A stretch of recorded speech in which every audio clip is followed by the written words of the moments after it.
Sir ये आज Adam ibis की स्कूल नामक बस रोकी गई आरटीओ द्वारा, क्या पूरा मामला है? देखिए, बस बच्चों को लेने के लिए आई थी और बस में 7-8 बच्चे मौजूद थे। शुरुआत थी, बच्चों को लेकर जैसी चली तो यहाँ परिवहन विभाग के एक पीटीओ हैं नरेंद्र छाबड़ा जी, उन्होंने इस बस को रोक लिया। हमारे जो ड्राइवर साहब गाड़ी में मौजूद थे वो अपनी गाड़ी की फाइल लेकर उनके पास गए, कहा सर हमारे पेपर चेक कर लीजिएगा। तो उन्होंने उस फाइल को छूना भी मुनासिब नहीं समझा और ऑनलाइन उन्होंने उसका गाड़ी का नंबर डाल करके चेक किया। उन्होंने जब नंबर चेक किया तो चूंकि उनकी आंखों पर हमेशा भ्रष्टाचार का चश्मा लगा रहता है, उन्हें पैसों की वसूली से अलग कुछ ज़्यादा दिखता नहीं है, तो हमारी गाड़ी का नंबर है BN और उन्होंने CN डाल करके चेक किया। 32,500 रुपये का एक चालान वहाँ हमारे ड्राइवर साहब को थमा दिया।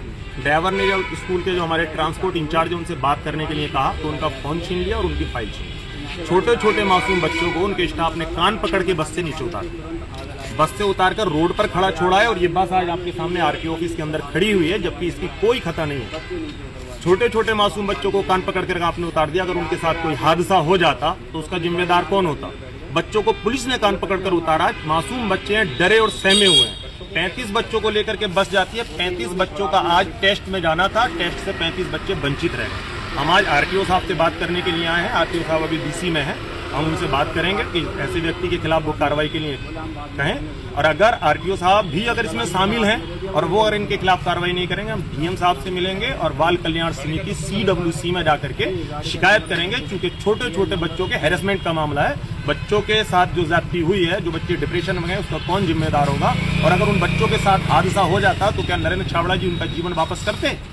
इस संबंध में हम आरटीओ साहब से बात करने के लिए आए। बात करने के बाद जो भी देखेंगे, अगर कार्रवाई ये लोग करेंगे तो ठीक है, वरना हम जिलाधिकारी से महोदय से मिलेंगे और अगर फिर भी कार्रवाई नहीं हुई तो बड़े पैमाने पर धरना प्रदर्शन किया जाएगा और ये जो भ्रष्टाचार का अड्डा है इसके खिलाफ मुहिम चला करके काम किया जाएगा।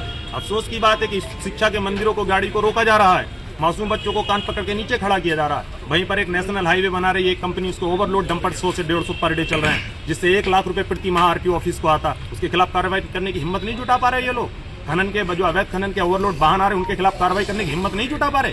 शिक्षा के मंदिरों से भी वसूली करेंगे, जहां से पैसा नहीं मिलेगा उनको जो है जलील करेंगे, रोड पे पकड़ के मासूम बच्चों को कान पकड़ के नीचे खड़ा कर देंगे।